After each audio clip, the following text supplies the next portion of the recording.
This is your ultimate stop for everything sports. The Golden State Media Concepts Sports Podcast. Should I say more? From the NFL, MLB, the NBA to MMA, it's all in here. The Golden State Media Concepts Sports Podcast. Listen now.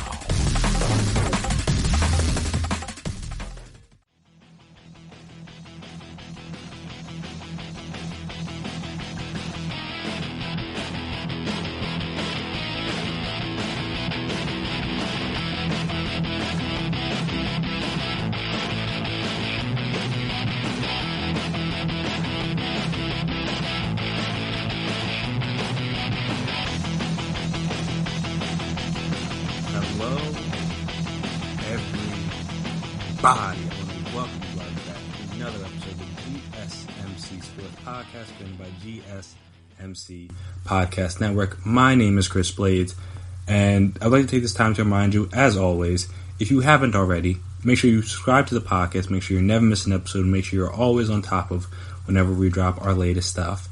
If you could please as well, give us a 5-star rating, write us a nice review. It'd be very appreciated. Very helpful. Allows us to see what you guys like, what you guys don't like, see ways we can improve, all that fun stuff. And also, if you're on social media, we are also on social media, so you can find us there, Twitter, Instagram, Facebook, wherever you are, we are. We can talk, we can chat, we can debate, we can discuss. And I would like to take this time, in my first segment, to discuss how I think the power dynamic within the Rockets organization, I guess I usually say that organization, in my opinion, is changing hands. So, if you're a follower of basketball, which I imagine a lot of you listening to this podcast are, you would know that the face of the Rockets for the last, he was traded in 2013, 2012, 2013, somewhere around there. So for the last 6-7 seasons has been one James Harden. He's been their best player, he's been their franchise player, he's been their go-to player, he's been the player that's gotten all the praise when they've done well, and he's gotten a lot of ridicule when they've done poorly, especially when they've exited the playoffs under interesting circumstances, and he has played poorly in some of those games to help lead them out of the playoffs, if you will. But I feel like there is a change of hand happening. And that change of hand is, I feel like they are doing their best to cater their team to one Russell Westbrook. Now, is James Harden still the star player? Technically, yes. Does he still lead them in points? Yes, by almost 8 points. Does he still... Well, they're tied in assists, and he's a little bit low in rebound. He still leads them... he leads...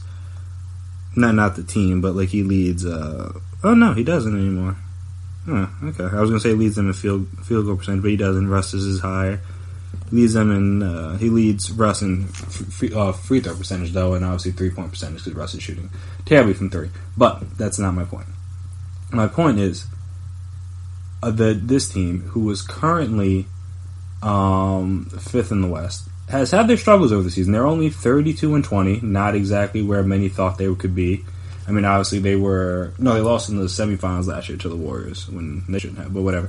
But they've been a team that's been around the playoffs, making deep playoff runs the past few seasons with Harden there, but they're a game and a half behind the 4th place Jazz, who beat them tonight. If you didn't watch that game, that was a very entertaining game and very entertaining ending, obviously, where Covington and PJ Tucker hit clutch threes late for the Rockets in order to give them what they thought was a win. As if you listen to the Rockets broadcast, they proclaimed that PJ Tucker's 3-pointer was for the win, when unfortunately there was still some time left on the clock, and Utah and Bogdan Bogdanovic, pretty sure it's Bogdan.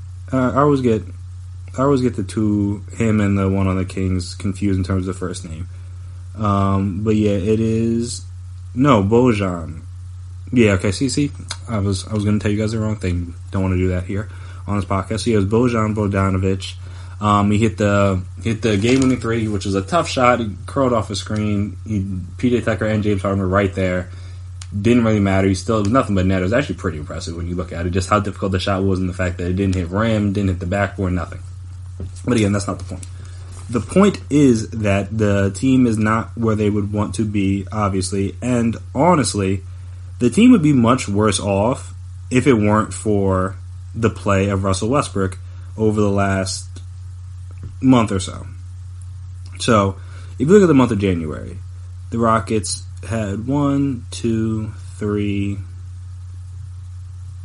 4, 5, 6, 7 wins, I believe. So 7 wins in 14 games. They were 7-7. Let me just double check that math. Because they had the little losing streak in there for a little bit. So 1, 2, 3, 4, 5, 6, and 7. Yep, so they finished 7-7 in that month. And a lot of that had to do with a lot of the reasons why they kind of struggled that month was due to the play of James Harden. In the month of January, I might have said March, but I didn't mean March. I meant January, obviously. So in the month of January, he averaged 28 points, which is the lowest output of any month so far this season. Obviously, February is only 5 games in, but still the lowest output. He shot 35% from the field, which is his lowest output of any month. He shot 27% from 3, which is lower than every month except for October, which only had 4 games. Shot 87% from the field, from a free throw line. Rebounds and assists were about where assists were a little bit lower, but rebounds were higher than every other month. But yeah, so then in that month he was really just off shooting the ball, like I'm saying, obviously, as evidenced by the 35.5 field goal percentage he had for the month of January. And he obviously missed a couple of games there too, so he only played 12 games. But in those 12 games, he kind of struggled. And in recent years, had he struggled that much, especially with, obviously, if they don't have rest, they would have Chris Paul, so it'd be interesting. But just in recent years, when he struggles, the team struggles, and it's kind of hard for them to stay afloat if he's not playing well. I mean, last year when Chris Paul was out for an extended period of time, he kind of took his game to an even higher level. Obviously, maybe not the level. Obviously, wasn't the level good enough for him to win MVP. Though you could argue he could have. I mean, he was amazing last season. But Giannis was Giannis. They had the best. Like they were number 1 seed in the East. It makes sense. But I think neither here nor there. My point was that James Harden struggled the last month, and the only reason really you could argue the Rockets were even able to go 7-7 in that month was due to Russell Westbrook, who in that same month, and he played in 11 games, so 3 less, but he averaged 32 points, 8.3 rebounds, and 8.2 assists while shooting 52% from the field, and 25% from 3. But he's not really shooting threes that much. He's not shooting them that well this year. But it's like I'm saying. So he averaged. In the month of January, he averaged more points. Yeah, more points by almost. So it was 37 to 28. This was 28.6 compared to 32. Not 37. I was looking at his minutes. 32. So yeah, about 4 more points. Obviously, a much better field goal percentage. Almost 16, 17 points from 52 to 30. Yeah, it was like almost. A 17 point? Yeah, almost a 17 point difference in field goal percentage, which is absurd. The threes obviously weren't there, and then rebounds and assists, he was a little bit better, I believe. Yeah, so like 0.4 more rebounds and over about assist and a half more. So long story short, his numbers were better in the month of January, and they're the reason you could argue that the Rockets aren't worse off than they honestly are. Obviously, they are the 5 seed right now, so not exactly stellar position. But I mean, when you look at as well as the Thunder have played recently, I mean they're 8-2 in their last 10. The Mavericks kind of fell off a little bit, and then the resurgent Grizzlies a little bit had Had Russ not played that well and they lost a few more of those games, now that you could potentially talk about them being, the only game up on the 7th seed. The 6th and 7th seed, they're tied, but they're only a game up on them. So if they had a couple more losses in there due to Russ not playing well, they could honestly be the 7th seed in the West right now. And honestly, could potentially be the 7th seed heading into the All-Star break this weekend. Well, this upcoming weekend. But yeah, so Russ has been the driving force helping carry this team. Or helping, I don't want to say carry this team, because again, they're not like a top 4 seed, but helping keep the team afloat, I should say. And that's even more evident by the fact that they were willing to part ways with Clint Capella. Due to the fact that in what would be their starting lineup, in the lineup they played a lot, you for their standpoint, and honestly in the NBA right now, you can't have 2 non-shooters.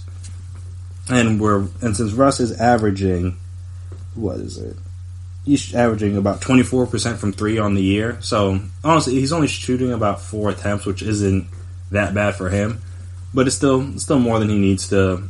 Honestly, it's still probably more than he needs to be shooting, because he can't hit threes at this point in his career for whatever reason that is. But yeah, so he's shooting 24%. So with him out there and Capella out there, you can't have 2 non-shooters out there on the floor. The spacing is atrocious. So I feel like when you had James out there, and you even had a guy like Chris Paul out there, Capella could work, because those guys could still hit the threes, and you obviously had guys like Eric Gordon, PJ Tucker, House, Gerald Green, whoever. You could afford to have Capella out there with those guys. But I feel like them trading them away is them doubling down on the Russ experiment. For better or worse, we'll see how that turns out. But they don't do this. Just they wouldn't have done this if it was just James Harden. Now, they're doing this because of Russell Westbrook, and because he's playing so well. They're like, all right, what's the best way that we can maximize his style of play and his play for the season? And that'd be to surround him with as much shooting as possible, which is what people said would work best around him. But it's just not something the Thunder did previously, because they liked having traditional center, and obviously Adams was good for them. They didn't surround him with the complete array of shooters that he now has at his disposal with Houston. When your closing lineups are going to be him, Harden, Eric Gordon, PJ Tucker, and Covington. I mean, obviously James Harden isn't a big catch and shoot 3 kind of guy, but you have 3 other guys that can and will knock down catch and shoot threes, and that's honestly the best way, in my opinion, to maximize Russ's potential and his style of play, and that allows him to drive and have open lanes to drive, get to the mid range, pull up there, and then also his ability to see the court, dish to the open guys, as he did earlier today. This being Sunday night, I'm recording this. To hit PJ Tucker in the corner for that 3 that they thought had won them the game. Like they're able to do that, I should say, due to the fact that Capella's not on the floor, and they can go 5 out, which is, I mean, something you see mainly when you play in like 2K. But it's like, all right, if the Rockets are going to be as successful as they can be, this is probably the best case scenario. Now, honestly, there was reports that they tried trading for DeAndre Jordan, and I think that was mainly because they got to have some big people. They only have Tyson Chandler and Isaiah Hardenstein, I believe that's how you pronounce his name. So those aren't really viable center options that would play big minutes for you. And I'm not even DeAndre Jordan probably can't right now either. He hasn't been that great for the Nets. But honestly, he's a more reliable guy than Tyson Chandler or Isaiah Hardenstein are at this current point in time. So I can see why they're trading for him. But I don't think it was because they thought like, oh, we need a center in there to start. No, just that they just need a big body. They're going to go with this 5 out, this small lineup, because it's what works best for us. Now, is that what works best for Harden? We'll see. But I think they're doing this, in my opinion, to maximize what Russell Westbrook can do well. Because on the season, according to NBA stats, stats.nba.com in their advanced stats section, he's 54, so almost 55% of his points are coming from inside the paint this year, which is a career high. So if he could, again, that's part of that's because he's not taking jumpers anymore. He's not hitting them as much. So in order to maximize that, you need to clear out the paint, and the best way to do that is to get rid of the center. because obviously, like I said, having 2 non-shooters on the floor with Russ, including Russ, I should say, is not a recipe for success for this team, just because they need to be able to space the floor and shoot. And having Russ who can't shoot, and then having a center out there who's going to take up space and mess up that spacing was not ideal. So then that's why you have to get rid of Capella. And like I said, this is not something. If they thought this was what was best for Harden, they would have traded Capella before this season. They would have traded him before, like, sometime last season or whenever. They could have traded Harden. I mean, could have traded Capella whenever. And that wasn't a big issue for them.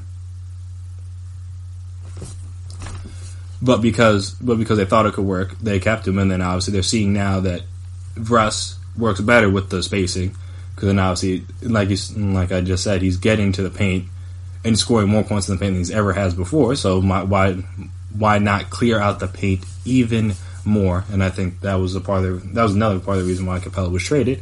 And I mean, they beat the Lakers the other night with the small lineup. So I mean, at least for one game work, they could have beaten the Jazz if not for the heroics of Bogdanovich there at the end. And I think coming into that Lakers game, they were what? Oh, well, they did get blown up by the Suns. So, but that was on the second night of back-to-back. So, again, we'll see if this works. I have no idea if this small lineup is going to work over the course of a season, but at the very least, they need to do it in order to make sure that, not necessarily that Russ was happy, but to make sure he's playing at his best level. Because until Harden gets back to where he can be, they need Russ to be performing at his peak level. In order to do that, you need to cater to his skill set and his needs, and this is the way they're doing that. So, honestly, I believe you could argue that over the past month and change, the Rockets have become Westbrook's team. Now, again, will it last? Probably not. The success or failure of this team is going to come down to how well James Harden plays. But, I mean, if Russ is playing as well as they could have ever hoped for him to play when they traded for him. Now, is the team playing that well? Yes, but also no, because like I said, they're still good, but they're just not great. But like when you look at what Russ could have been in this offense, this is he's playing about as well as you could have ever hoped for. And we'll just be able to see if he can keep it up. I think the way that their offense is running and the way that they've designed the offense now should be able to allow him to keep playing at a similar level. I don't know if he's going to continue to average 33 points for the rest of the season. That seems slightly unlikely, even though he's averaging 2-3 games in February. He's averaging 34 points, so he's even upped it even higher than it was in the month of January. And he's actually hitting some threes now too, so that'll be helpful. But yeah, it'll be interesting to see. It'll be interesting to monitor over the course of the season just how that power dynamic works between Russ and Harden the rest of the season, and also how the small ball lineup works. Because I mean, it's an experiment that if any team were going to do it, it would be the Rockets, because Morey and D'Antoni love that style of play, but it's one that is non-traditional. So I at least give them some credit for trying and doubling down on what they do best. They do best pace, space, shoot threes. All right, so let's just get as many of those guys on the court at the same time as we can, and hope that where the lack of size does not hurt us. Again, we'll see how it goes, but it's interesting to see. And like I said, I've been wanting to talk about this for a little bit, just how it seems like the dynamics on the Rockets team have switched, and I figured now would be a good time to discuss it. And it's just, I would do something, if you haven't noticed it, I would do something to keep an eye on, and I know something I'm going to be keeping my eye on throughout the rest of this season. So speaking of something I've been keeping my eye on, if you go down to the college basketball ranks, there's been much discussion about the fact that there aren't really too many dominant teams this year. Like, no one really knows. Like, there's not really that many dominant players, not really that many dominant teams. Not really anybody's grabbing anybody's eye or getting them to tune in. But there has been a dominant conference in college basketball this year, men's-wise at least. And I'm going to talk about that conference and the fact that they could get a record number of teams into the tournament this year. If you don't know which conference I'm talking about, stay tuned. I'll tell you right after this.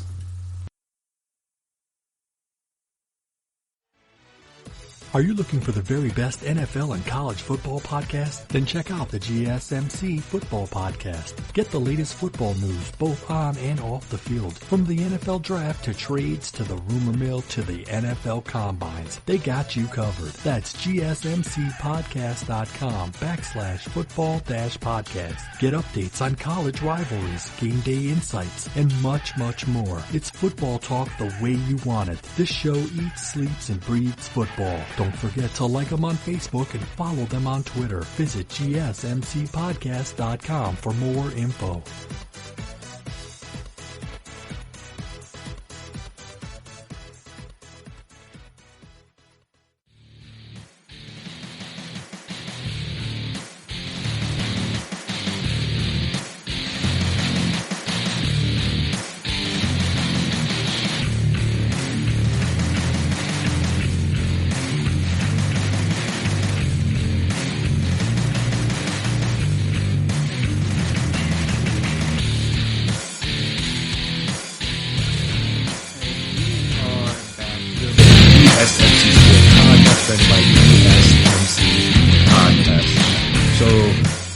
If you didn't know which conference I was talking about none other than the Big Ten Conference.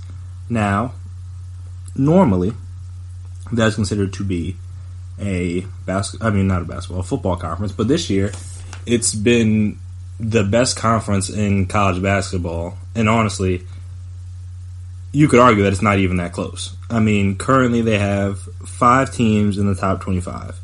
Maryland being the highest at number 9 as of when I'm looking at this Sunday night. So they have, and obviously I guess the ranks are going to change again this week, so we'll see who goes up and who goes down. But you have Maryland, Michigan State, Iowa, Penn State, and Illinois are the 5 teams in the top 25. So they make up, 20% of it. And that's let me see, is that more than... Yeah, it's like more than like ACC, more than the Big 12, I believe. No, hold on, the ACC might have the same amount. Regardless, they've been dominant this year. They have, 12 teams with a record of 500 or better. The worst of them being Minnesota, who's 12-11, but they have Maryland obviously leading the pack at 19-4. They have Penn State has 5 losses. They have multiple teams with 7 losses.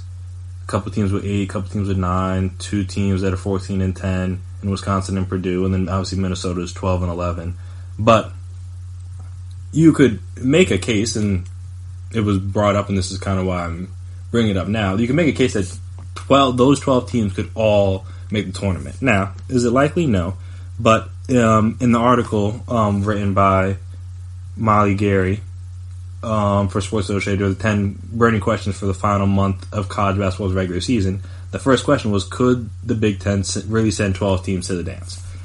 And like I said, they're firmly in the mix. If for people that don't think it's warranted, which I mean, if you weren't paying attention to college basketball, is reasonable. Obviously, the Big Ten's not necessarily known as a basketball conference, as I said.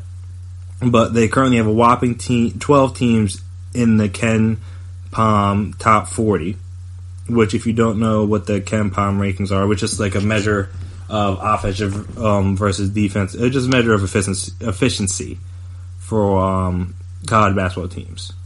Basically, the website ranks every Division I team by adjusted efficiency margin, which is simply the team's adjusted offensive efficiency minus the team's adjusted defensive efficiency. Those offensive and defensive efficiencies are simply our team scored or conceded per 100 possessions in order to adjust for the fact the teams plays at different paces. This secondly, it's based on not based on, it factors in scheduling, opponent quality, and like where the game was played. So more or less, it's just a specific measure to determine how much a certain team would outscore an average Division I team per 100 possessions. So it's a pretty good gauge on how good a team is overall based on like I said, the competition, who they played, how well they played, things of that nature. So they have 12 teams in the Ken Palm top 40. The SEC, which also has 14 teams like the Big Ten, only has 5 teams in the top 40. The ACC, which has 15 teams, only has 3 teams within the top 50 of those rankings. So, as you can see, the Big Ten is dominating those rankings. And like I said, it's honestly not just a pipe dream. The record for most teams from a single season from one conference to make a tournament is the Big 12 had 11 of their 16 teams back in 2011. No conference has sent even 10 teams since. And if you look at, depending on where you look, I know the bracket matrix consensus has 11 Big Ten teams in, with Minnesota being the first one out. Obviously, like I talked about, they're the worst of the teams that could make it. And the 3-Man Weave website currently has 12 Big Ten teams in the field. The Big Ten has a chance to break the record for the highest percentage of teams from one conference sent to the dance, which was set in 1991, when the Big East put 7 of its 9 teams, which is 77.8%. Yet the Big Ten sends 11 of 14, and will set the new record with 78.6%, and now see 12 teams that goes up even higher at 85.7%. And there's still a lot of, like I said, there's still a lot of time to play. I mean, a lot of games to be played through conference play, through the conference tournament before you get to the big dance. So things could shake up. Teams at the bottom could bottom out. Teams in the middle could fall out a little bit and get them closer to the bubble. And obviously, even teams at the top could kind of drop back a little bit. But the biggest thing for them in order to get probably those 12 teams in would be the teams at the bottom, the Minnesotas, the Wisconsins, it's not record. I don't want to say, well, that's record-wise, but in terms of, let me go back to like the conference standings.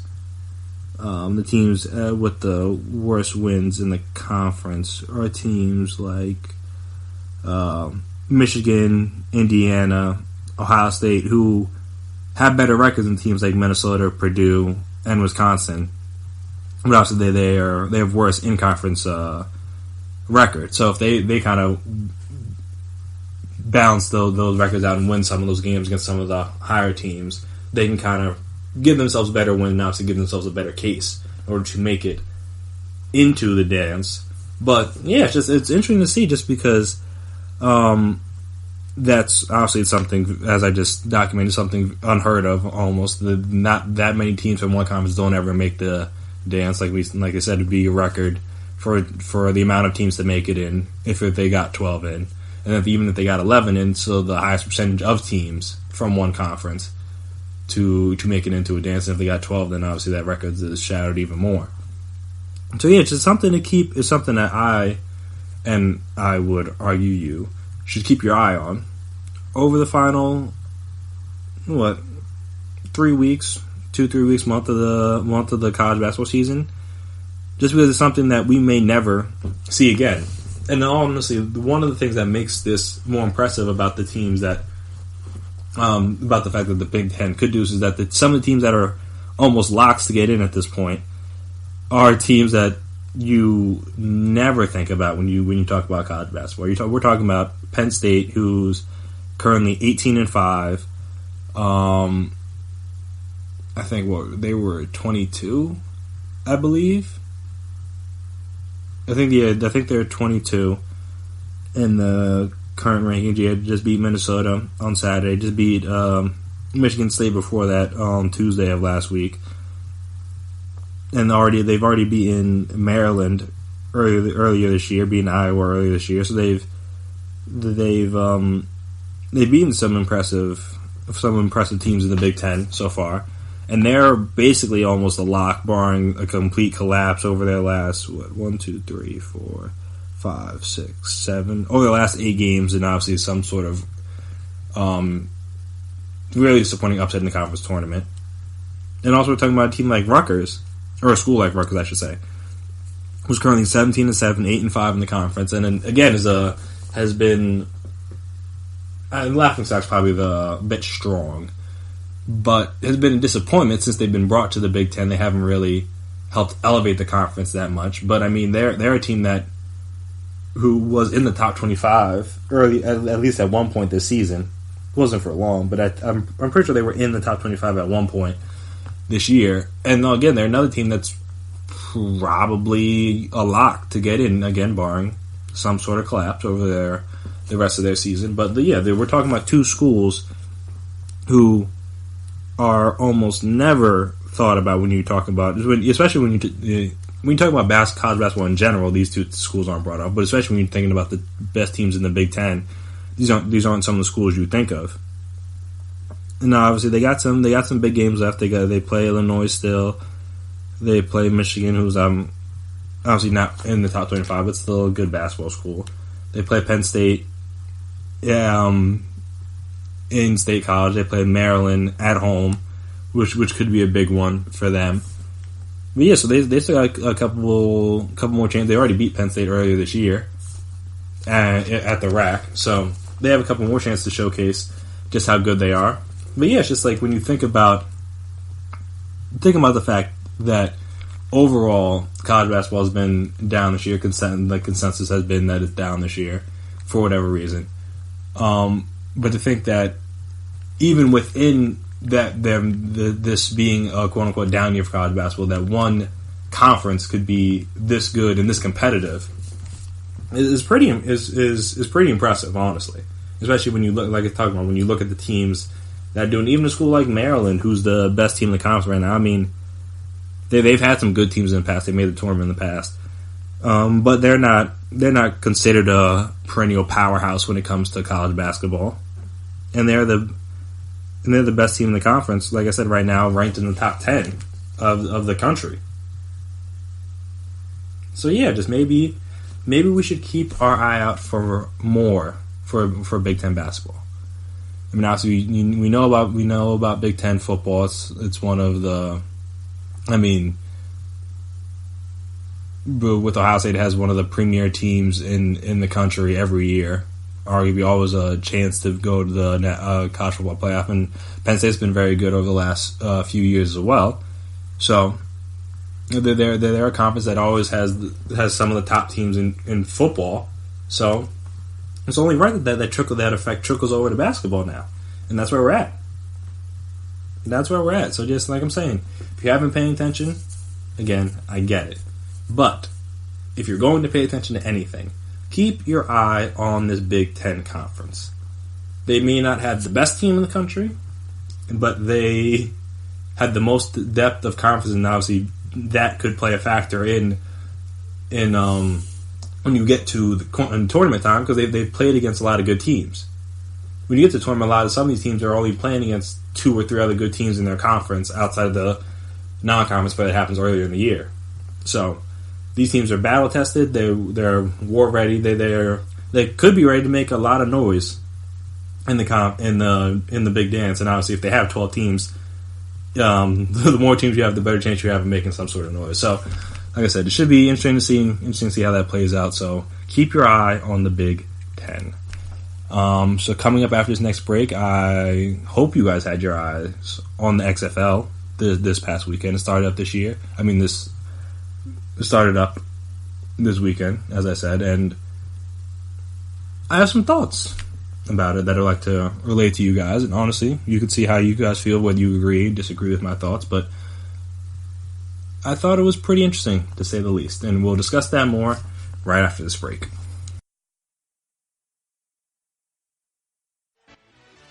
Check out the show that's built on the MMA, from the UFC to Extreme Cage Fighting. They got the fights covered. Check out the GSMC MMA podcast. Get the latest news on past or upcoming fights. Join us as we talk to and about some of the biggest names in the MMA, past, present, and future. When it's the fight game, there's just one show to check out. GSMCpodcast.com/MMA-podcast. Don't forget to like them on Facebook and follow them on Twitter. Visit GSMCpodcast.com for more info.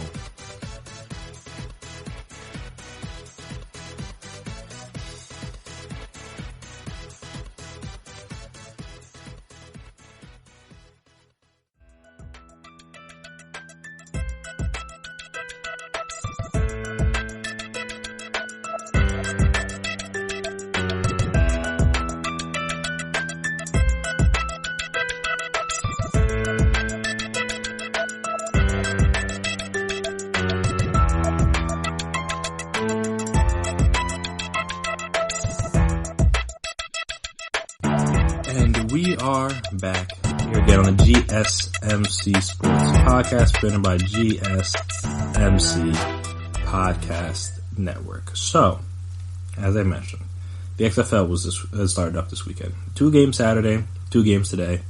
On Sunday, on both days, the game started at 2 and 5. So, again, not too late.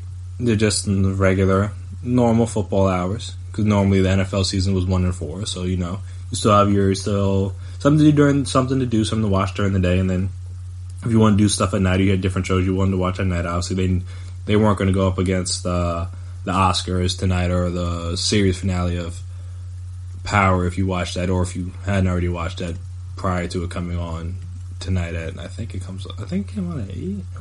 Yeah, it came on at 8. I don't know. I don't watch. I'm gonna catch up after the fact, but that's neither here nor there. But yeah, so it came on this weekend, and I surprisingly enjoyed it more than I thought I would. Honestly, as I talked about previously, I may or may not be a football fiend. I may be a person that will just watch anything that is related to football or has football in the name. I mean, I watch the NFL, obviously. I watch college football religiously every Saturday. When it's on, obviously. It's not on anymore because season's over. I watch the AAF somewhat. It wasn't like an average, block out time in my day to watch it. But when I knew the XFL was coming on this weekend, I was like, all right, let me take a look. Let me see what's going on. And I was thoroughly surprised by the product. You could tell that, I know, because obviously the AAF had to fold because they didn't have the money, and I think when it folded, didn't the guys have to pay their own way back? They didn't even buy them all plane tickets. They might even have to pay for the hotel. They were saying it was the way it ended was terrible. But you can tell that there was money put into this league. I mean, they're on major networks. The games circulated through ABC, Fox, and ESPN. Even though ABC and ESPN are basically the same thing. But so those three. So I'm talking about 3 major channels. You may not have the A teams for those channels, but you have well-known and prominent people on the network. Like Fox had, who was it? Kurt Menefee and Joel Klatt, and Joel Klatt does the biggest Fox college football game every weekend. So obviously he did a lot of Ohio State games, but he's on their A team for their college football stuff. ESPN had, I think the first game was Steve Levy and Greg McElroy. Steve Levy's been around for a while, and Greg McElroy is one of their prominent college football analysts. They had Diana Rossini on the sideline, who's on NFL Live all the time, one of their biggest NFL insiders, NFL reporters. I'm trying to think who else. I don't remember who was on I'm trying to think who was on the Sunday stuff. I know they had Pat McAfee patrolling the sidelines for one of the games. And he's on a lot of the shows. He's on Get Up. He's on NFL Live sometimes. He's obviously, again, these aren't the A-list guys that they're not bringing out like Troy Aikman and Joe Buck to do these games, or bringing out the Monday Night Football crew. Though some people are probably happy about that. That's neither here nor there. But yeah, so they're not just throwing anybody out there, having them do play-by-play and color for these games. They're bringing out their good people. So that tells you how much faith and belief they're putting into the league. And obviously it shows with the graphics they had. I think it might have just been the ESPN broadcast, but they had the over-under, who was the favorite by how much. So, the biggest thing, one of the biggest draws to specific sports is being able to bet on them. That's the way to get people to tune in, is being able to spend their money on the sport. That's why certain sports are as big as they are, just because you can bet on them. And obviously, it's I think it's legal everywhere now. I'm pretty sure it is for football. But regardless, I don't bet, so I'm not 100% certain about that. But if you can bet on over-unders, if you can bet on money lines, if you can make like parlays and different things, then that'll get more people tuned in. Because I mean, a lot of people are degenerate gamblers and will bet on literally anything. I mean, as evidenced by some of those, like when you go to the Super Bowl, you see those like prop bets are just like random stuff that they have that you can just like bet money on and hopefully win money. Betting on, like, it's like, all right, this is just another thing, and I mean, if you have that and you can see that stuff, I mean, and that's going to be a big part of it, why not have that be a part of the broadcast? So that part was pretty cool. Like I said, enjoyed the games. The play on the field and the product on the field is actually better than I thought it was going to be.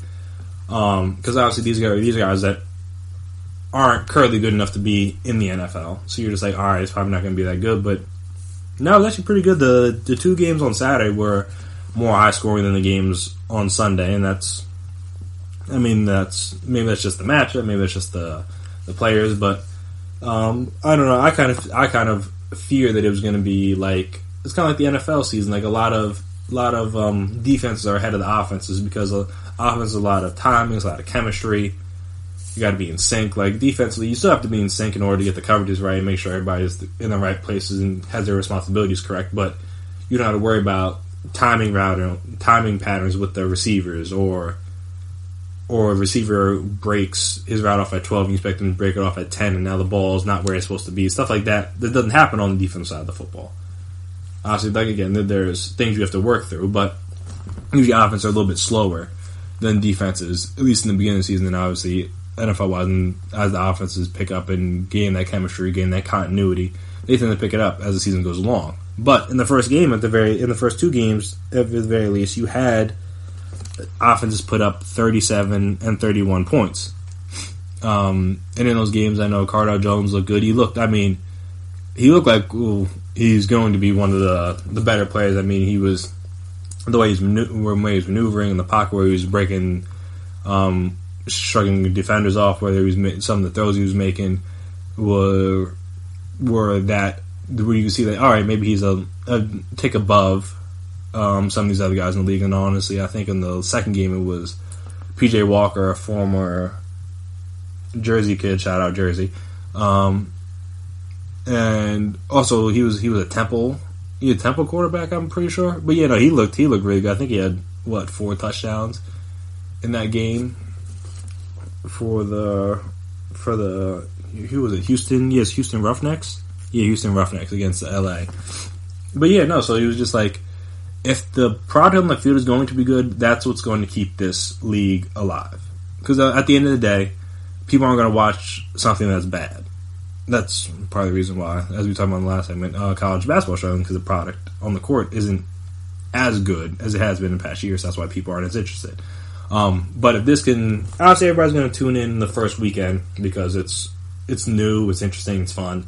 But in order to sustain this, in order to be a viable league for years and years to come, the product on the field is going to have to be good, and that's obviously a lot of that's going to have to be the quarterback play. But it just, at the very least, just make the games entertaining. Like even the second game on Sunday between it's Dallas and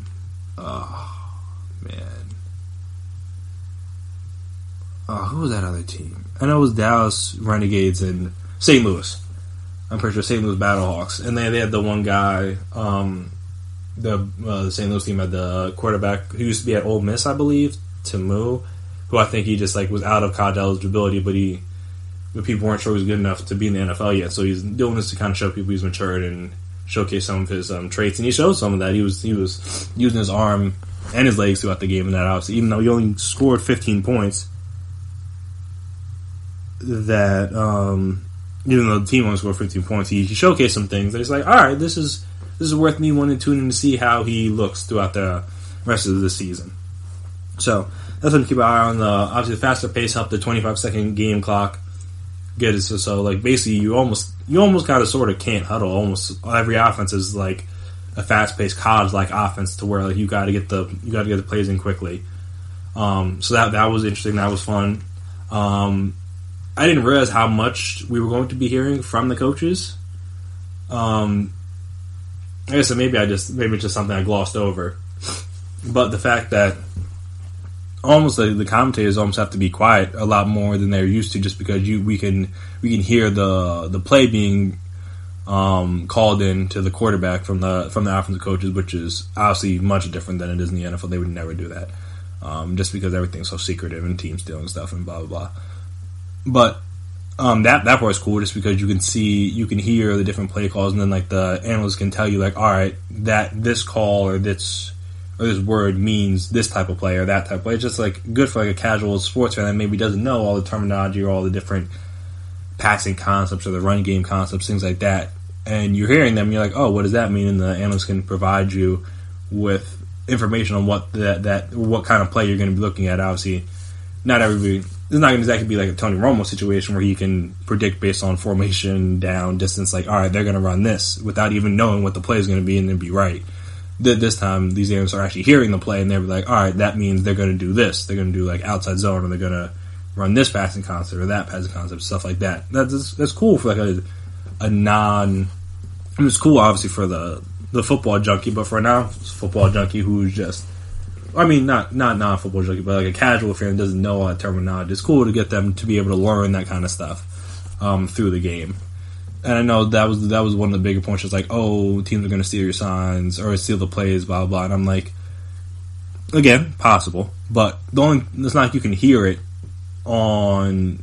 If they're broadcasting during inside the stadium, that's a completely different thing, which I don't think they're not. So in order for someone to steal the stadium, they would need to have on the sidelines or in the booth, whatever channel this game is hooked up to, you need to hear the play, and then you need to know what that play was, assuming they don't change their terminology week to week. And then you'd be able to relay that information quickly enough to your defensive guys to be like, hey, they're going to do this, so do that kind of thing. And I mean, it's not impossible, but I would like to think they thought of that beforehand, so hopefully this isn't a thing where teams are going to be trying to steal the plays. But again, if you're not cheating, you're not trying. So I wouldn't be shocked if they did. But so we'll see if maybe teams will change up their play calls and their and their phrasing and their wordage from week to week, just because they know they're going to be on TV saying the plays all the time. But maybe they're not, just because they don't think teams are going to do that. Who knows? But yeah, that part was cool. The in-game interviews were pretty fun, just because obviously it's always fun to interview people after things go well, but they're interviewing people after, like, right off the field, after like missed field goals or like interceptions, stuff like that. And I think there was the one kind of scuffle in the first game, and like the guy cursed, which was like real, because that's football players do curse, and especially, I think it was the lineman. After the line, you shove a microphone in the guy's face right after a fight, he's going to say something that probably isn't safe for the air. But I mean, that's the risk you run when you interview guys right off the field. But yeah, so that part was just cool, just because it's just funny to imagine how that would go over the NFL. Obviously, they would never do that.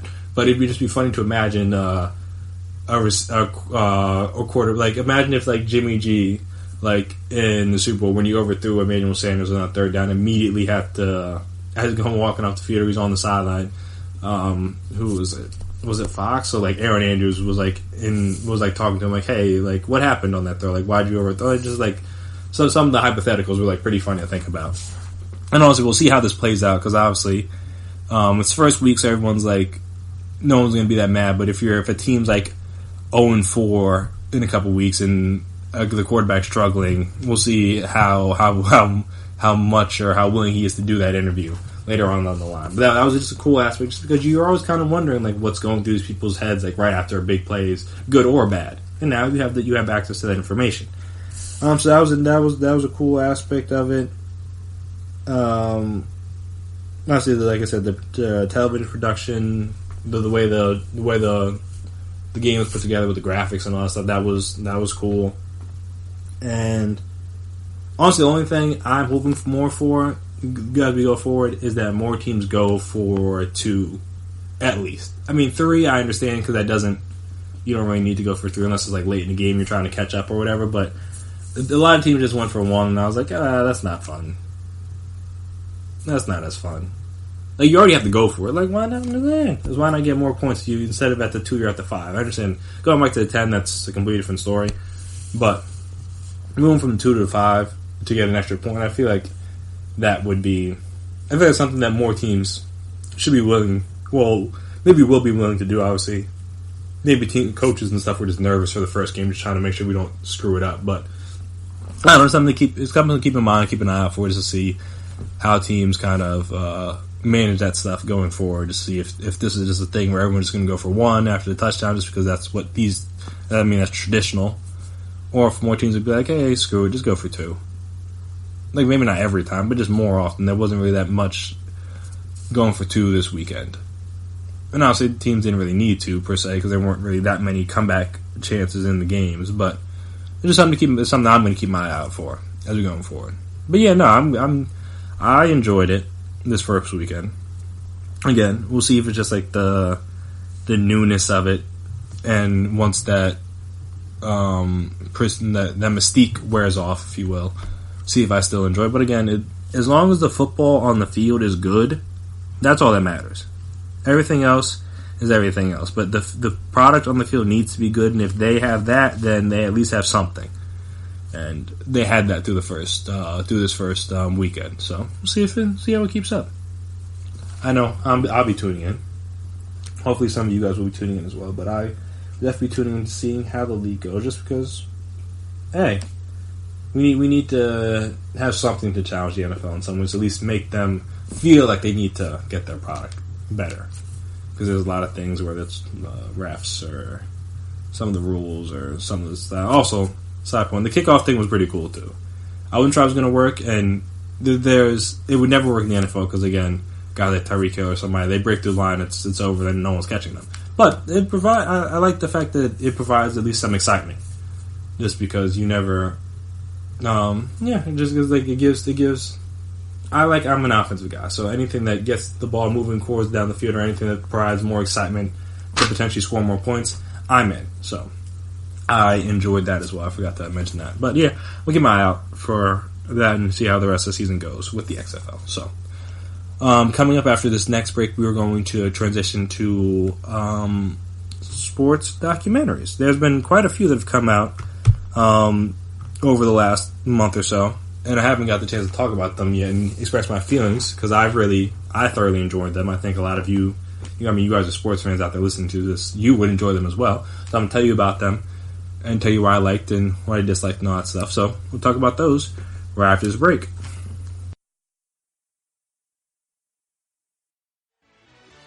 Are you looking for help for your fantasy football team? Check out the GSMC Fantasy Football Podcast. Get today's best advice on who to start, who to sit, even who you should draft. From sleeper picks to red-hot lineups, they got it all covered for you. That's GSMCpodcast.com/fantasy-football-podcast. We'll cover traditional leagues, dynasty, PPR, even IDP leagues. When you need fantasy help, there's just one show to hit up. Don't forget to like them on Facebook and follow them on Twitter. Visit GSMCpodcast.com for more info.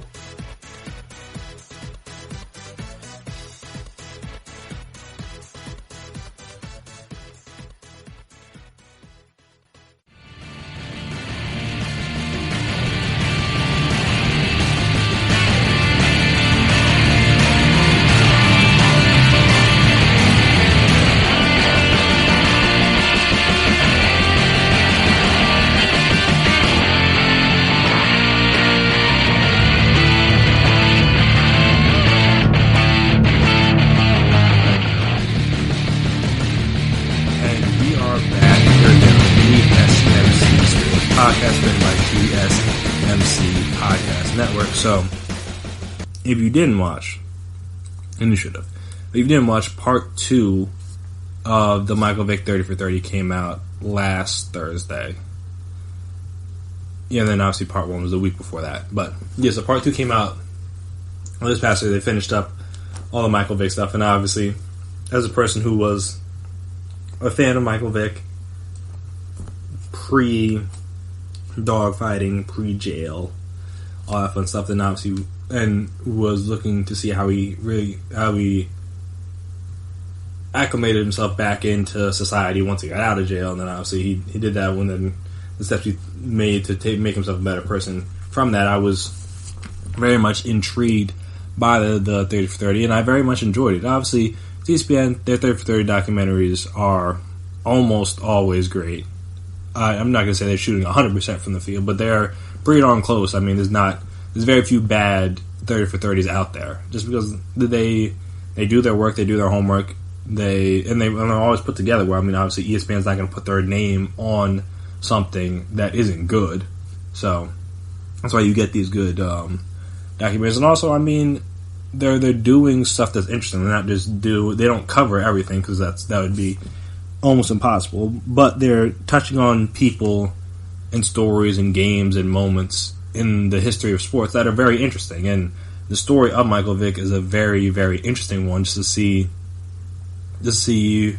of the rise and fall of it. Obviously, it was going to be interesting had he just had the whole off-field dogfighting, jail, come back from jail stuff not happen, just because he was, and arguably might still be, sans Lamar Jackson, one of the most electrifying people to ever step foot on a football field. He's definitely in my lifetime. I mean, he was a guy that he was probably my favorite football player growing up as a kid, just because of the things that he could do on a field that no one else can do, but we hadn't really seen somebody like that fast with that good of an arm, in my opinion. Obviously, there was some other guys before him, and people older than me will disagree with this point. But up until that point, I mean, very rarely was a quarterback ever the fastest guy on the field, and Michael Vick was that during his time, both in college and in the pros, and that's the sight to behold. Plus, he had a rocket for an arm, so usually those two things don't go together with quarterbacks. And like, he was a guy that I know I had jerseys of his when I was a kid. Probably the reason I played quarterback growing up through like Pop Warner in high school and all that stuff was because of him, just because I wanted to be like him and get to the NFL like him, because that was one of my, like I said, that was my favorite player growing up. So obviously being younger when obviously all his college stuff and all his early pro stuff was happening, so I couldn't really appreciate it as well as I would have been able to now if I had watched it. And obviously I was young. I think it was 2007, 2008. So I was like 2007. I was like 12, 13. I wasn't even, in high school at the time. So yeah, just like, obviously I don't remember it as well again as I would have if I had now. So it was interesting to hear and see just how that he was portrayed during that time period, and even before that, obviously, in his time, growing up, his time at Virginia Tech, which in that championship game they played against Florida State, where he was the best player on the field on a team against the best team in the country, obviously outside of Virginia Tech, but I mean that team was superior at that time to that Virginia Tech team, and he did everything he could to keep Virginia Tech in that game and almost had them pull it out. I mean, I didn't even know at the time. Watching 30 for 30 allowed me to know that Chris Wenke, at the time, the quarterback for Florida State, was 27 years old. I was completely unaware of that. I knew he was like older, but I didn't know. It was like a full Brandon Weeden before Brandon Weeden situation. I was unaware. And that was just like, just when you see that, just like a 19, 20-year-old going up as a 27-year-old kid in a college football championship, that was like a weird thing, but it was like, that was kind of funny. But yeah, so his time at Virginia Tech, his early seasons with Atlanta, just dropping him in to Atlanta, seeing the big star he became just so quickly. Again, I remember he had the run in the playoffs against Minnesota in overtime for the touchdown, went into Lambeau, beat the Packers, which I think had, I don't want to say for certain it was the first time, but it was definitely at least the first time in a long time that someone had gone into Lambeau and beat them in a playoff game. And yeah, just like seeing, like just hearing from his family, hearing from his, well, I guess ex-friends. Because I think him and Quanis aren't, and they shouldn't be cool anymore based on dogfighting thing. Just also the way that he kind of just like didn't really do anything, but like he was always there. But I mean, when you're from the hood and you make it, you're gonna have guys that are just there along for the ride. I remember he mentioned we a couple times throughout the documentary, which was like funny. I'm like, you didn't do anything except for getting Mike in trouble. So I don't know who this we is. We did not get $100 million. Mike got $100 million. You just happened to be there when it happened. So that part of it was funny, but it's just like, it was just interesting dynamic to see. I'm always interested to learn more about athletes and like their backstories and where they came from, their upbringing, and how it kind of shaped them, molded them. You could see how both good and bad people around Michael Vick shaped him and led to the decisions and led to the things that happened to him. I mean, obviously, I didn't know that much about dogfighting before it happened, but as you can see clearly if you watch the documentary, and if you didn't, I'd recommend it. I mean, me telling you this stuff, I guess maybe spoiler alert, I don't know. It's like it already happened, so you should know. But if you didn't, in the documentary, then he mentioned about how dogfighting was just a thing that happened and where he was from, and no one ever really got in trouble for it, so no one knew it was a big deal. But then obviously, so that's part of the reason why he continued to do it, just because it was like a thing that they did in their community and in their neighborhood. So he didn't, like I said, he didn't think much of it. No one really got in trouble for it, and even when he did get in trouble for it, I think they said in the documentary that he was only, for the crime that he had, he was only supposed to be 0 to 6 months, and they gave him 23, almost 2 full years, partly because he was Michael Vick. I think the one guy spokesperson from PETA said that had Peyton Manning done the same thing during that same time period, not only was the backlash and the outrage been different, but honestly maybe the sentencing might have been different, just because, obviously like the race stuff would have played in. Obviously that played into the way people talked about him and treated him. I mean, multiple people said that he should get the death penalty and get the chair, all this craziness, and I'm just like, whoa. And again, then like that was another interesting aspect of the documentary, just to see how race factors into society as a whole. Because obviously, it's a very hot topic and has been forever, literally since this country has existed. But it was just like the way in which it was portrayed and showed in terms of his own situation, both when he was going through it and when he was trying to get out of it. I mean, there are people still to this day, when he was like announced as like, what was it, a Pro Bowl captain, people were still mad about the dogfighting thing, even though he's been to jail, because that's how much people love animals, that they would be more mad seeing a human trying to live his life than just because and again, nothing that he did to those dogs. Except, so I'm not trying to say that. I am just saying that they seem to care more about their lives than they did about his life. And I'm just like, if a guy does the crime and does the time, then like, all right, what more do you want from him? Well, there's only so much more. There's not really much else he could do. If you either get charged, if you get charged with a crime, if you do the crime, if you get charged for a crime, then you go to jail, and then when you go to jail, then you're done. Like, all right, then you get out, then you go back to living your life. And he's done a lot of work, he got knowledge about why it was bad. Has helped out the Humane Society, helped out PETA, been a spokesperson for that kind of stuff, helped been like speaker, trying to be an advocate for them, and people still mad at him. And it's just like, it's just crazy. It's crazy to see, like I said, all this was portrayed in the documentary, but it was just like crazy to see just how much people don't care. Like, you could do everything to try to better yourself, and there's just people out there that won't care.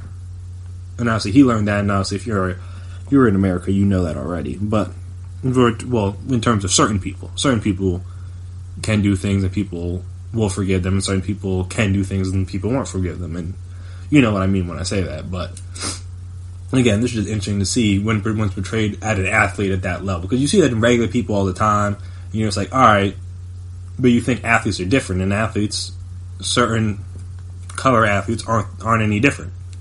And obviously that was like a part of when I mentioned about how what he was what he was charged with and what he got, like, you could see that they were just trying to make an example out of him due to the fact that he was an athlete. If he was just like a regular person on the street, dogfighting, all right, he might not get that sentence. But they're like, all right, you're an athlete, you've been trying to get something, potentially. No, I can't speak for the judge himself, but people are like, oh, we're trying to catch you on something for a while. Bada boom, you got this. Boom, we're going to throw the book at you. And it was just like, it seemed necessary then. It wasn't, looking back on it, was definitely necessary. I didn't even know about what the penalty normally was for that kind of crime. But it's just like, it's just one of those things. That's just how, unfortunately, the society works. And that was just a cool thing to see in documentary, because it was like, again, it's about sports. It's about Michael Vick. It's about an athlete. But it's also about just the way in which the world worked at that time, and is still, honestly, like I said, working now. But that was interesting. I would definitely recommend that. Also, the Aaron Hernandez doc on Netflix was very interesting, just to see, I mean, the fact that he could, allegedly, take the lives of two people and then get a contract extension and play a whole season after that. And the only reason he got caught was because he took the life of someone else, is kind of wild. On top of the fact that he had like the most advanced form of CT they've ever seen in a person of his age. So yeah, like that documentary was wild. That one was 3 parts. But yeah, that was kind of absurd. Just all the different aspects of his life that kind of, all different aspects of his life that may have led him to the choosing that path. The athletic ability that he had, the trials, both of them were nuts. Just because the one victim was the boyfriend or like husband of his sister's, of his fiance's sister. It was like the whole trials. Both those trials were a mess. But yeah, that one was very interesting too, and I would recommend that to anyone if you haven't seen it already, just because, again, it's Netflix, and Netflix usually does pretty good with their documentaries. Not everything on Netflix is a hit for me, but they're another company that's not going to put their name behind something that's not good. So that one was definitely interesting to see. It was definitely interesting just to try to get into the mind of a person like Hernandez. Obviously, he's no longer with us, but just try to see how you get to that point. That aspect of him trying to just examining what happened in his life to lead him to make those decisions was pretty interesting. The fact that, again, he did them and then went to go play a full NFL season, allegedly. At least the second one he got tried for, allegedly, because he got off. But I mean, many people still believe. I mean, a lot of people get off for crimes that they committed, so that doesn't mean he didn't do it. But I can't say anything because it was all alleged. But yeah, that was nuts. The fact that the Patriots, who are tight-lipped, buttoned-up organization, just seemingly had no idea that something happened. I think it was in Boston too, in like their own backyard. It's kind of, was that the one in Florida?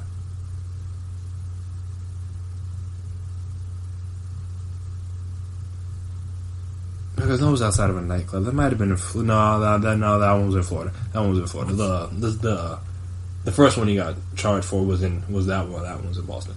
Yeah, this one was in Florida, I'm pretty sure. You guys can double check me on that, but I'm pretty sure that one was in Florida. But yeah, regardless, the fact that the Patriots, who seem to always be on top of all that kind of stuff, just had no knowledge of this. Which, I mean, maybe they did, maybe they didn't. They never really said in the documentary. But for that to happen, and then for them to give him an extension, and then all stuff to come out was absurd. So those are 2 I'd recommend. Also, I mean, if you're an Eagles fan, that All or Nothing, I guess kind of sort of documentary, just like the Hard Knock style thing, came out on Amazon this past Friday. So I've watched the first 5 episodes of that. Again, it's interesting. Obviously, if you follow the Eagles, you know how the season went. So this isn't all that new to you, but it's just interesting to see some of the behind the scenes and some of the mic'd up stuff and the sound bites and stuff, all that stuff, and to see some of the relationships and some of the players outside of the field, because normally what we see them as, obviously, outside the field and outside social media too, because that's the only ways we really see these guys. But just in their natural habitat, it's interesting to see. So yeah, it's been if you haven't watched a Vic 30 for 30, recommend seeing that.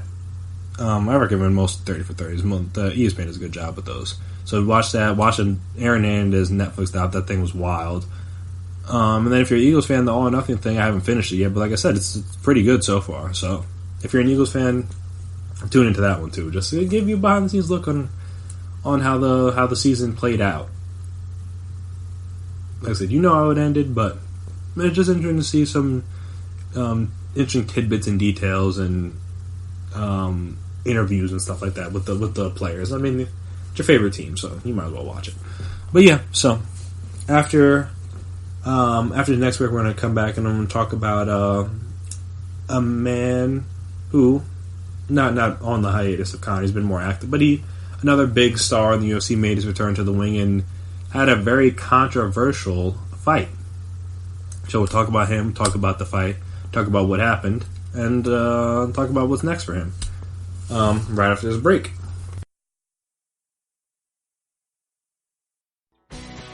Are you looking to get your college football fix?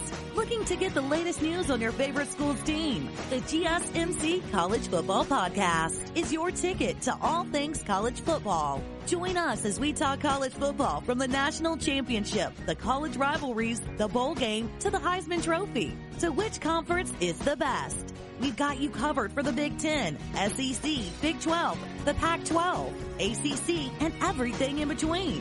Download the GSMC College Football Podcast on iTunes, Stitcher, SoundCloud, Google Play, or anywhere you find podcasts. Just type GSMC in the search bar.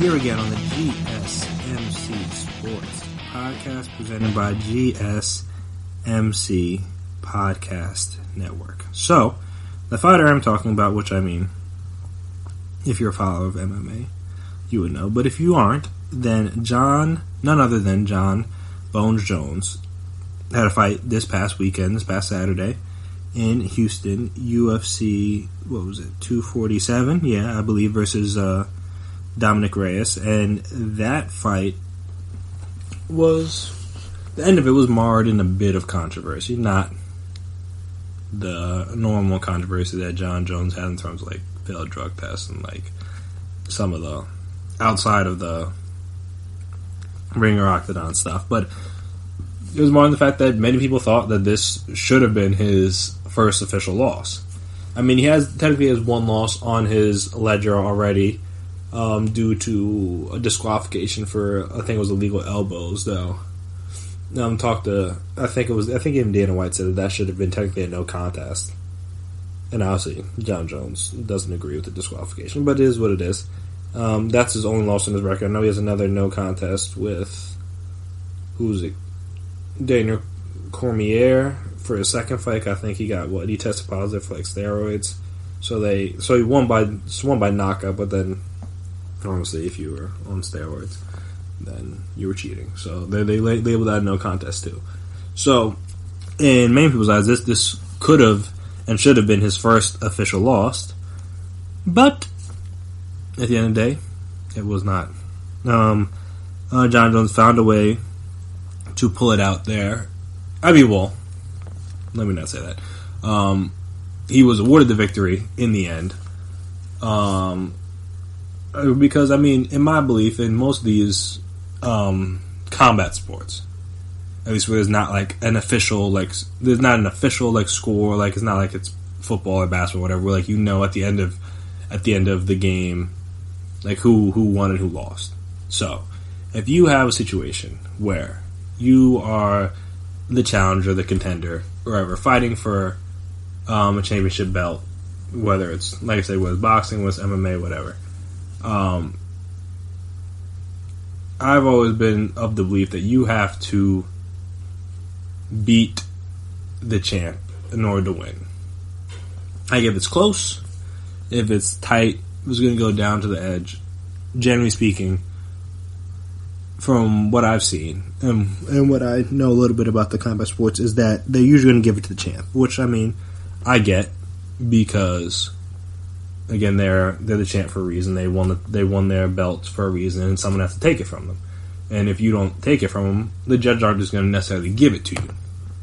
And I think that was the issue with Reyes, is that it was too close to call, and then obviously they ended up calling it for Jones. I mean, many people had him winning, 3 rounds to 2, usually the first 2, and then potentially the third, because many people saying that Jones won 4 and 5. I know I didn't catch the first couple. I didn't catch the first 2 rounds. I think I came in the third, and that round was pretty close. But then 4 and 5, I thought obviously Jones took, and he ended it kind of strong. So I think that was also kind of what helped. Like, had the roles been reversed, and say he won the first 2, and then the third round kind of be up in the air, then Reyes won 4 and 5, they might have given it to him because he ended strong. That's usually how the what happened last is what's in people's minds, and that can potentially sway them in terms of picking a winner.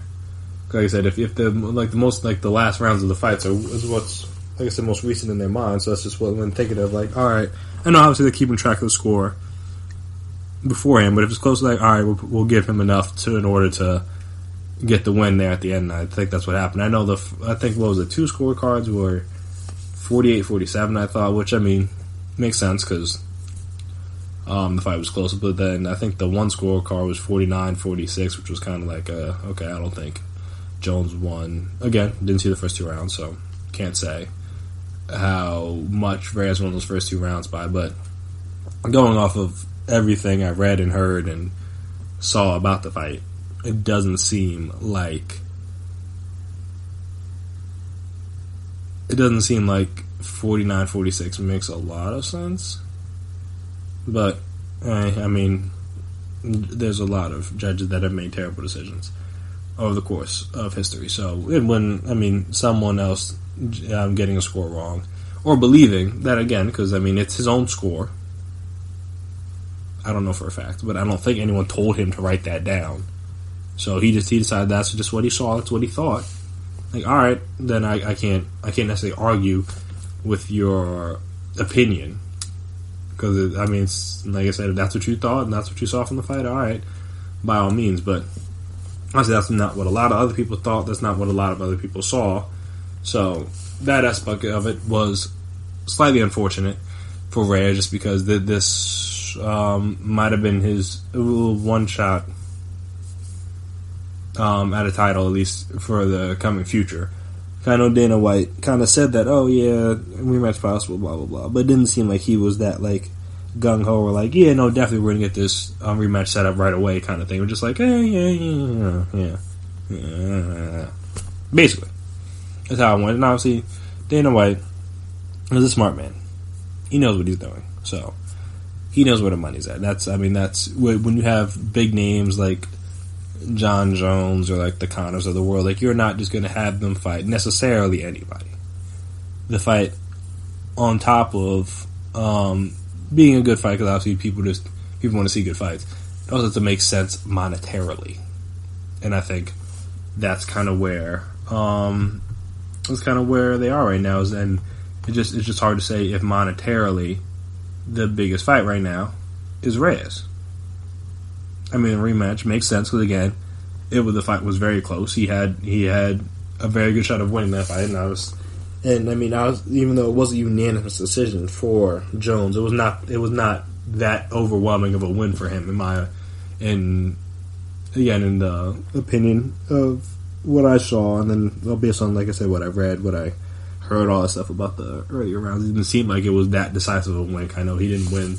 He won the last few rounds, but he didn't win them. Like, he didn't knock him out or get him to submit or anything. Where it was clear and obvious. Oh yeah, no, he won. It was just you could tell that like Reyes kind of tired out because I think it's his first time ever going past 3 rounds, and Jones has done this many times. And did like these 5-round title fight things, so it was you could tell he was a little bit more stamina there at the end, which in things like this can prove to be very vital and very important. But yeah, so that happened, and like I said, I wouldn't hate seeing a rematch between the two, but like I said, Dana White is going to do what he thinks is best for Jon Jones and what he thinks is best for UFC. And if that means someone else, then that means someone else. I think there's another fight next weekend in light heavyweight. I think it's... Who is it? Is it Anderson and Blovacek? Or something. I'll have to double check that for you guys. But, regardless. Yeah, so Jon Jones won. It's his record 14th title fight victory, which is the most all time. Obviously, that's what the record is. I'm so sorry about that. But yeah, no, it was like he said, it was a close fight. This is what he has experience with the. Like I said, he has experience with the 5-round fights. He's tied for Georges St. Pierre with 8 fights that have gone 5 rounds, third most in UFC history. And like I said, this is the first time Reyes has fought past the 3rd round, so you could tell that kind of showed up there at the end, just because you could tell he was a little bit tired out. And like I said, Dana White said that you could potentially see the rematch, but I think it's a situation where I honestly don't think the rematch is guaranteed. Honestly, in my own personal opinion. Just because I don't know how much money there is for that. Just because, obviously, due to the fact that the fight was so close. Say Jon Jones loses the next time, then what? Do we go for 3rd? Do you just move on? You can't move on because Jon Jones is arguably one of the GOATs of UFC. So you can't just move on from it. You gotta. And on top of the fact he's one of the GOATs, he's one of the biggest draws in the sport, in my own personal opinion. So you can't just do away with him. But it's also is it going to be a lot of money in this fight compared to someone else? Also, I know they talk about him moving up weight classes to heavyweight. I don't know how soon he's going to want to do that. But yeah, it's also another option that would at least open up the ability to have more I think that's it. That would open up the possibility for more fights for him, just because obviously there's different fighters he could pick from if that was the case. But yeah, so next weekend, who is it? It's Corey Anderson versus Jan Blachowicz. I'm not 100% sure how you pronounce his name. But yeah, so that's all I know. So that's who many people think the winner of that fight, assuming that fight is won in a good manner in terms of an entertaining fight.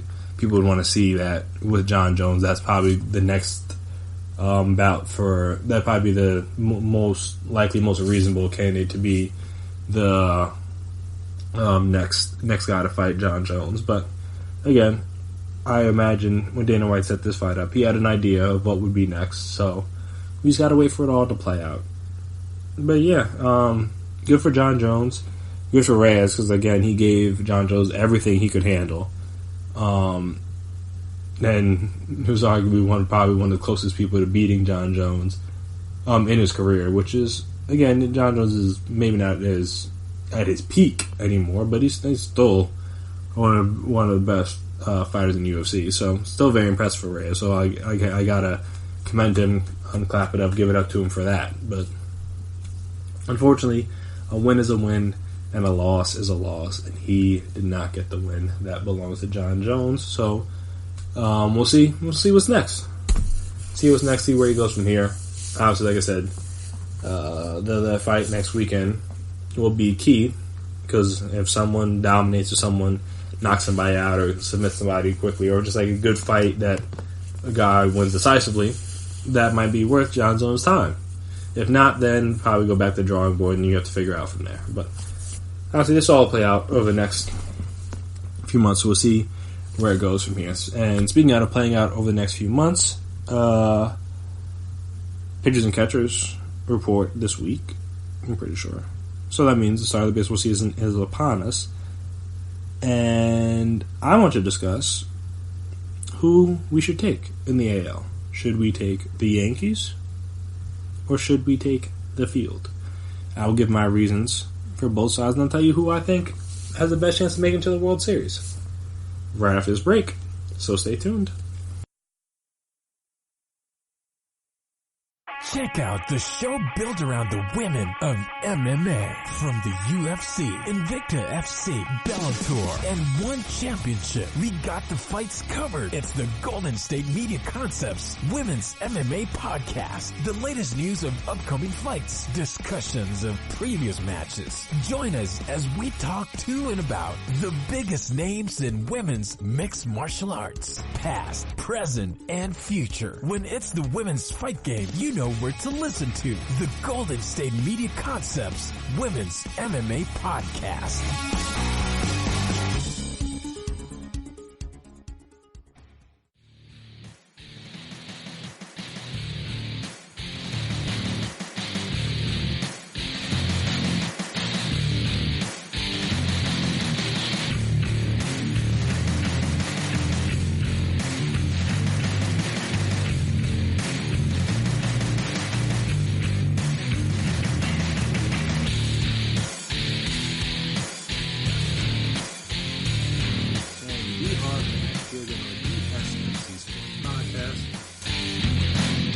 Presented by GSMC Podcast Network. So, in light of the Mookie Betts trade officially becoming official, I thought I was going to come on and talk about how I don't know who screwed that up, who was in the process of screwing that up, because there was like, oh, people are backing out, people are doing this, people are doing that. So I thought that was something I was going to have to come on and talk about today, just how that fell through and what a disaster that was. But it's official now. Though I believe the Jock Peterson deal to the Angels fell through, so that's interesting. See what they do about that. And see, maybe it's just like they got to figure some things out. They'll get it back together. But if not, that's kind of awkward.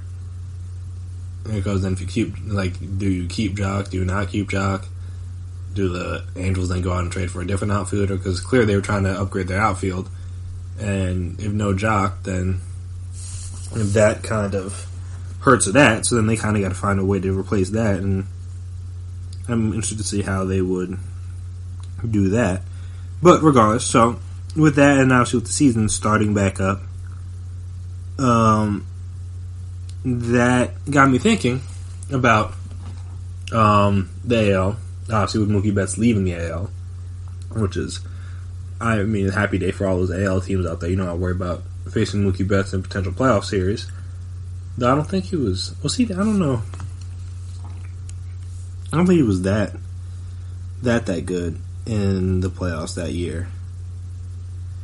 But I'll check that for you guys. But yeah, so he's out, and then obviously with him being out of not only the AL, that means he's out of the AL East, which is good news for the Yankees, a team that is trying to get back to the World Series. They haven't been to the World Series since 2009. Now, this is the first decade they hadn't won a World Series this is the first decade they hadn't won a World Series in quite a bit. I'll get back to you on the exact specifics on that, because I'm coming to Mookie Betts thing. But yeah, no, he was not good. Hit .217 during that World Series year. Only had one RBI, one home run. I think that was in the... Oh, no. I'm sorry. He hit .217 in the World Series. That's what it was. He hit .217 in the ALCS and 188 in the ALDS. So he was just not that good. At any point, only had, 4 RBIs for for the whole playoffs. Only one home run, I think, and that was in the World Series. I mean, he wasn't that good in the ALDS the 2 years before that either. He's been pretty. No, he was good in the 1 year against Houston. I'm sorry that he hasn't been that good in the playoffs. Which is like that's what I'm saying. That's whatever. But yeah, he's out of the AL, out of the AL East. So with that being said, it seems like this is the perfect opportunity for the Yankees to be able to reclaim their spot as the dominant team in baseball. You would think. So yeah, I'm saying with the last decade, I'm looking through their World Series now. So they won one in the 20s, one in the 30s, one in the 40s, one in the 50s, one a couple in the 60s. They went 15 years because they won one in 62 to then 77. So then they won one. So the only decade they haven't won one is in the 80s. Since they won their first one in 23. The only decade they hadn't won one was in the 80s, and obviously this past decade they didn't win a World Series. So yeah, they need that. It's time. It's time or at least it should be time for the Yankees to get back to that World Series level, to at least be able to play for a World Series and not win the World Series. It seems like it's been more than enough time. Something that got me thinking is like, all right. So who would I rather take this year to get to the World Series? The Yankees or the field? And obviously the field being the rest of the AL. And when you think about it, just start on the Yankees first. I mean, they were a team that made the ALCS last year. Obviously lost to the Astros on a walk-off home run by Jose Altuve. But whether you believe they may or may not be cheating during that series, though the MLB said they weren't, but I mean, you never know. That whole buzzer thing that came out a couple weeks ago got people up in a tizzy. So it's hard to. And once you cheat, and it's documented that you're cheating, it's hard for me to believe that. It's hard for anybody to believe that you weren't cheating thereafter. So you actually have to keep proving that to people that they weren't in fact cheating. Even if they do have success, that people are still going to think they're cheating. But regardless, that was my main point. My main point was that they've played the Astros tough in a couple different postseasons, and won the 1 year in 2017 they lost in 7, I'm pretty sure, and that one they were definitely cheating. So interesting to see what they could have done if they weren't cheating. And then obviously this past year they lost again, but people still think they're cheating. So they went out and did the one thing you could do to help worsen the Astros, and that is take their best pitcher.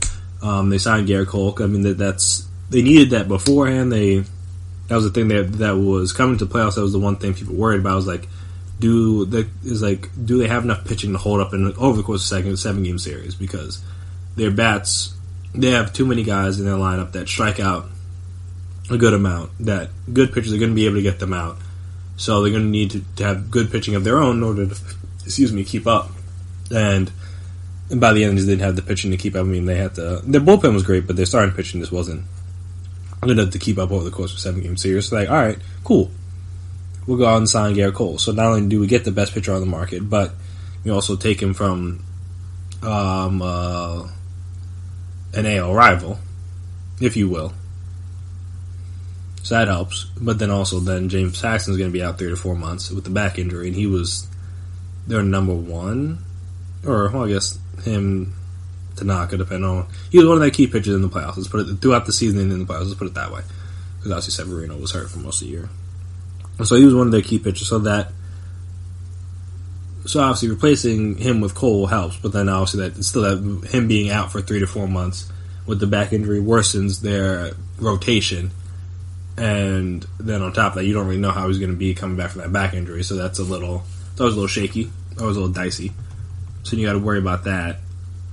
And so then, like I said, you got to worry about that.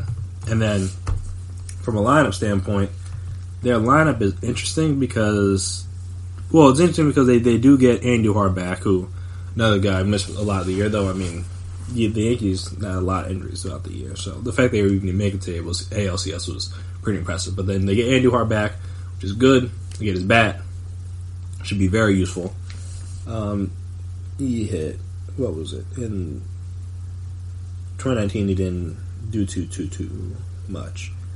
But in 2018, he was great. 27 home runs, 92 RBIs, and a 297, 527 slugging percentage. But the issue with him was his fielding, and that's why it's going to be interesting to see how they use him because who was it? Urshela? Yeah. Urshela last year was a good enough hitter. Oh, obviously not good enough. Great. He was a great hitter. Hit 314, 21 home runs, 74 RBIs last year. And obviously he was a improved fielder over Andujar. So it's like, all right, you get him back. What do you do? Because then at first you had Voit, and it's like, all right, you could DH him, which I think that's probably what they will do sometimes because they're not just going to pay Stan all that money just to DH. He's going to have to play the outfield at some points. But then I'm saying if you play, so if their best lineup is like, say it's in whatever order, Stanton, Judge, Hicks, Voit, LeMahieu, Urshela, Glaber, Andujar DH, and then Gary Sanchez. Then in that lineup, you have one guy that's not right-handed, that being Aaron Hicks, obviously. So when you get to a postseason series, when you are in theory facing good pitchers, if you have one or a couple good right-handed pitchers that have good breaking pitches, that's going to be an issue for the Yankees because, I mean, Stanton will strike out. Judge, better, but still will strike out from time to time. It's a big swing. It's just bound to happen. He's going to miss the ball. Gary Sanchez, as you know, will strike out. I mean, Glaber he's a very good hitter, but, you know, he's not a guy that always makes contact. But again, you never know. Maybe he's been working on it. But yes, I mean, that's kind of always been the big drawback with the Yankees lineup is the fact that A, it can be a little right-handed dominant, and B, it can be one that's going to strike out. So if their team's not hitting good, then they're not going to do much in the postseason, or just like in a game. They don't have enough contact hitters, if you will. They got a lot of power, and they hit a lot of home runs. So they're never going to be out of a game because they can get a couple guys on base. Then next thing you know, 3-run homers going, and then they're right back in, or even taking a lead. But also, they're a team that's going to, like I said, they're going to have their games where they're not going to score that many runs because they're going to strike out a lot. So that's going to be an issue for them. And also, like I said, Paxton's going to be out, and then they lost Betances, even though he was. No. Yeah, Betances was good for them, so that hurts their bullpen. I mean, everybody else basically is back for them, so they should be fine in that regard. But again, Betances is a big piece, and on top of that, you're trying to hope you can count on guys like Severino, trying to hope you can count on guys like Stanton, Judge, different people to stay healthy, and that's not what Stanton's done since he got there, more or less. Obviously, we just talked about Andujar basically missed all year. Judge was hurt a lot. Severino was hurt a lot. So that's kind of what's tricky. And then baseball's like, once you hit the playoffs, it's like very, very random. Like, think about the Nationals. No one thought they could get from the wild card even to the World Series, and then obviously then beat the Astros in the 7-game series where they won all 4 games in Houston. I mean, no one thought that. I mean, obviously, in theory, the 7-game series, the better team should win. That's how it works in basketball, and sometimes hockey too. When you have these longer series, you think, all right, yeah, the better team should win. It's not like football. We're just like the 1-game playoff, and if you have a bad game, then you're out. But just like the baseball playoffs of all of them, just like so random. It's like weird things happen, and weird teams go on runs and get hot, and it's like everything you gotta be in fine. Your pitching's gotta be doing well, plus you gotta be hitting well, late in games with runners in scoring position, and your bullpen's gotta be on point. It's just like if any one of those things is off, then it doesn't matter how good your season was. And so, I mean, just look at the Dodgers. The Dodgers have done great, and maybe they ran into some cheaters, so that probably didn't help. But yeah, no, they've been great for years, and nothing. just because baseball playoffs are random. But then when you look at the field, you got the Astros, who on paper still have a very good team. They're bringing all their guys back. Alvarez will be a year older. He wasn't that good in the playoffs last year, but again, maybe some of that experience will help him. And you still got Correa, Springer, Bregman, Altuve, Verlander, Greinke, Osuna. They still have a lot of very good players, but we're interested to see how they handle being not only the hunted but the hated. Because obviously they were a team that everyone was gunning for because they were World Series champions a couple years ago and obviously contenders every year. But now they're going to be a team that everyone's going to hate because they cheated. So, got to be interesting to see how they handle that spotlight, because that's completely different than the one they've normally been under. And obviously the Red Sox are not in it. The Rays are always weirdly good every year. The Twins, though, the what's it called? The Yankees are a good matchup for the Twins because they're kind of designed similarly, and the Yankees are a better power hitting team just about everybody in the league. So that's not really the matchup I'd want to go for if I'm playing against the Yankees. You got who else in that division? The Indians are a little weird. The White Sox, people think the White Sox should be better this year, and they might honestly be better, but I don't know if they'd be good enough to compete for a World Series better. I already talked about the Astros. The A's are always just weirdly good. They'll win 90 games, probably be in the hunt for one of the wild card spots. Not the division if the Astros kind of fold up. And then you also have the Angels, who got a new manager. Joe Madden's in there, I'm pretty sure. He's their manager now. They signed Rendon. They obviously tried to sign Jock Peterson. See what the deal is with that. Yeah, they tried to. They had him, and then they don't have him anymore. So we'll be interested to see with that. But then also, they still have the best player in baseball, Mike Trout. Got Ohtani. In theory, they should be better. You don't know. We won't know until the games start. But in theory, they should be better. So, and it's just it's hard for me to pick one team over all the other teams when you're in a sport as random as baseball. I don't know. Like I said, you never know because of injuries and stuff. We'll come back to this once the season starts and later in the season. See if I change my opinion, because it's my podcast. I can change my opinion if I feel like changing it. But yeah, so right now I probably still have to go with the field because there's just better odds and stuff. But honestly, if it couldn't be set up better for the Yankees to finally get back to that World Series, they have all the pieces in place. They have everything you would want, everything you need to make that run, get to that level. They've been there. They have that experience of losing and what that feels like. They don't want to feel that anymore. So they, like I said, they should have everything in place to try to get it done. And now I just got to go out there and prove it on the field. And honestly, like I said, hope for everybody's healthy. It's 162 games. People are going to miss time and stuff, so that's just par for the course. But you hope everybody's healthy for the long term. No one misses significant time. No one's has any significant injuries, stuff like that. But yeah, it's just if the Yankees don't, I don't want to say win it because you never know. And they could run up against the Dodgers, and the Dodgers have just as good of a team as they do. So it wouldn't be a bad thing if they lost to the Dodgers. But at the very least, for both those teams, you're honestly anything less than a collision course in the Super Bowl, in the World Series, would be a disappointment for either side, and it'd be a doubly disappointing for both sides if neither of them make it. But you would think, this would be really cool and probably what the league hopes for, the Dodgers Yankees World Series. That'd be ratings gold. But yeah, I think either from Yankees, obviously, definitely be disappointing, especially when you have arguably a top 5 player in the sport no longer is not even in your league, but not in your division anymore. You don't have to worry about him anymore. It's on the completely other coast now.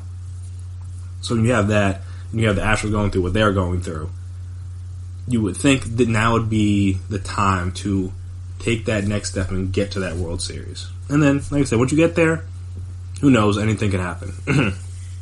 But, like I said, for both the Yankees and then obviously to throw the Dodgers in there too, anything less than a meeting in the World Series for either of these teams would be a disappointment in my humble opinion. So, we'll see what happens. Season will be upon us soon enough. So, we will see what goes down with the Yankees. See if they can get back to hosting that World Series trophy. I mean, it's been a while, and that's not something the Yankees do normally. That's not something the Yankees normally do. They don't do droughts, World Series droughts. They win, then they either win right away or they come back and win very soon. And like I said, this has been a while. They went a whole decade without winning. First time since the 80s, I'm pretty sure, that they haven't won a World Series. So, see what they can do. But that'll do it here for me again on the GSMC Sports Podcast, presented by GSMC Podcast Network. I want to thank you guys for listening. Thank you guys for tuning in, as always. And like I would like to remind you, if you haven't already, please subscribe to the podcast. Make sure you're always on top of when we drop stuff. Make sure you never miss an episode. If you give us a 5-star rating and write us an F review, again, be appreciated. Not necessarily, but be appreciated. Be nice. Help us see what you, like I said, see what you guys like, what you guys don't like. See ways I can improve, ways the other hosts can improve, all that fun stuff. And on social media, we're there too, so you can find us there, Twitter, Instagram, Facebook. We can talk, we can chat, we can discuss, we can debate topics. You can give me sports documentary recommendations, because I know I try to give you guys some, but I mean, I don't see everything. I try to, but I can't catch everything. So you can give me some recommendations, all that fun stuff. So, yep. So I'll do it here for me today. I've been Chris Blades. Like I said, I want to thank you guys again for listening. And until next time, peace out. You've been listening to the Golden State Media Concepts Sports Podcast, part of the Golden State Media Concepts Podcast Network. You can find this show and others like it at www.gsmcpodcast.com. Download our podcast on iTunes, Stitcher, SoundCloud, and Google Play. Just type in GSMC to find all the shows from the Golden State Media Concepts Podcast Network. From movies to music, from sports to entertainment, and even weird news. You can also follow us on Twitter and on Facebook. Thank you, and we hope you have enjoyed today's program.